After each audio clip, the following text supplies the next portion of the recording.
உடைய பரிசுத்த நாமத்திற்கு ஸ்தோத்திரம் உண்டாவதாக.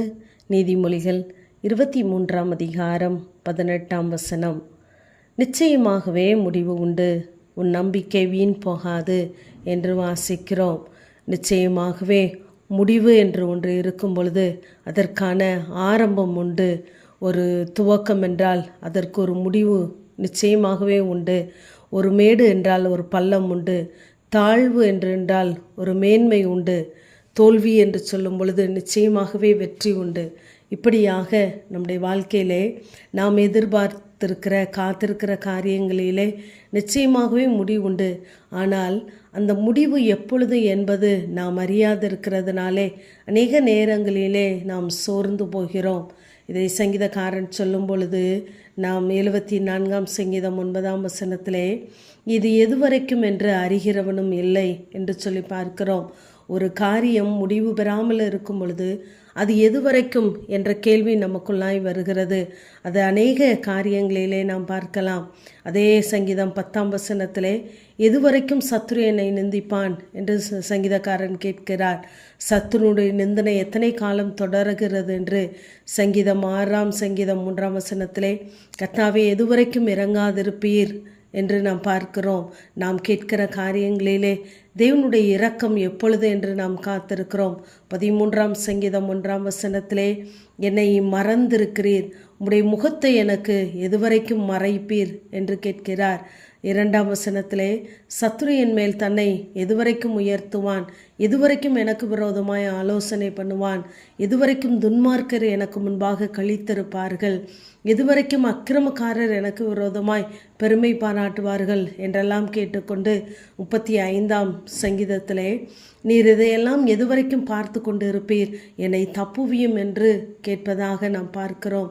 ஆகவே நம்முடைய வாழ்க்கையிலே நாம் எதுவரைக்கும் நம் பாடுகிற பாடுகள், சத்துனுடைய நிந்தனைகள், கர்த்தர் நம்மை மறக்கிற காரியங்கள், இது எதுவரைக்கும் என்று நாம் தெரிந்து கொள்ள வேண்டுமென்றால் நாம் கர்த்தருக்கு பயப்படுகிற பயம் நமக்குள்ளே இருக்க வேண்டும்.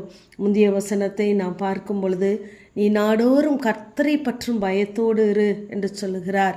நிச்சயமாகவே முடிவுண்டு, உன் நம்பிக்கை வீண் போகாது என்று நாம் வாசித்தோமே. நம்பிக்கை வீண் போகாதபடி நாம் எதிர்பார்க்கிற காரியங்களிலே முடிவு நமக்கு ஏற்றவாறு இருக்க வேண்டுமென்றால் கர்த்தருக்கு பயப்படுகிற பயம் இருக்க வேண்டும். ஏனென்றால் கர்த்தருக்கு பயப்படுகிறவனுக்குத்தான் அவர் தாம் தெரிந்து கொள்ளும் வழியை அவர் போதிக்கிறவராயிருக்கிறார்.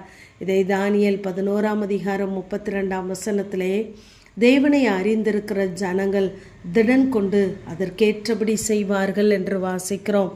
நாம் கர்த்தருக்கு பயப்படுகிற பயம் நம்மிலே இருக்குமானால் நமக்கு அவர் வழியை தெரிவிக்கிறார். நாம் அதை தெரிவித்த அந்த காரியங்களை நாம் அறிந்திருக்கிறபடியினால் நாம் தைரியமாய் அதற்கேற்றபடி நாம் செயல்படுவோம் என்று சொல்லுகிறார்.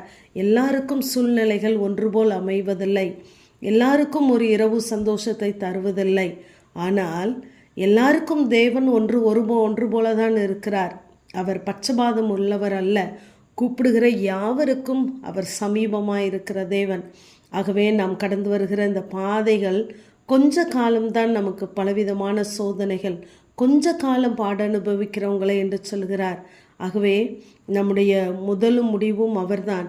அவர் ஆதியும் அந்தமுமாய் இருக்கிறார், அல்பாவும் ஒமேகாவுமாய் இருக்கிறார். ஆகவே நாம் தேவன் எதுவரை என்னை காத்திருக்க வைத்திருக்கிறார் என்ற காரியங்களை நாம் உரிமையோடு தேவ சமூகத்திலே பெற்றுக்கொள்ள வேண்டும். ஏனென்றால் நாம் தெரிந்து கொள்ளப்பட்ட சந்ததி, ஆசாரிய கூட்டம், பரிசுத்த ஜாதி, அவருக்கு சொந்த ஜனமாய் அவர் வைத்திருக்கிறார். ஆகவே நம்முடைய நம்பிக்கை எதுவென்றால் நான் துன்பத்தில் நடுவில் நடந்தாலும் அவர் என்னை உயிர்ப்பிப்பார் என்ற இந்த நம்பிக்கை நமக்குள்ளே இருக்குமானால் நிச்சயமாகவே தெய்வ வார்த்தைகளை பெற்றுக்கொண்டு அவர் சமூகத்திலே நாம் பயத்தோடு காத்திருப்போம். நம் நம்பிக்கை ஒரு நாளும் வீண் போகாது, நிச்சயமாகவே முடிவு உண்டு. ஆமேன். ஜெபம்.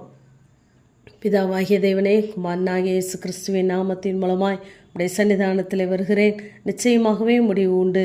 உன் நம்பிக்கை வீண் போகாது என்ற வார்த்தையின்படி கர்த்தாவே உடைய பிள்ளைகள் எதிர்பார்க்கிற காத்திருக்கிற விஷயங்களிலே கர்த்தர் ஆண்டவரே உடைய வல்லமையை வெளிப்படுத்துவீராக. கர்த்தர் தீவிரமாய் செயல்படுத்தும்படியாய் ஜெபிக்கிறேன். முடிவு ஆண்டவரே ஐயா இப்பொழுதே இருக்கட்டும் என்று சொல்லுகிறோம். இயேசுவின் மூலம் ஜெபங்க எங்கள் நல்ல பிதாவே, ஆமென்.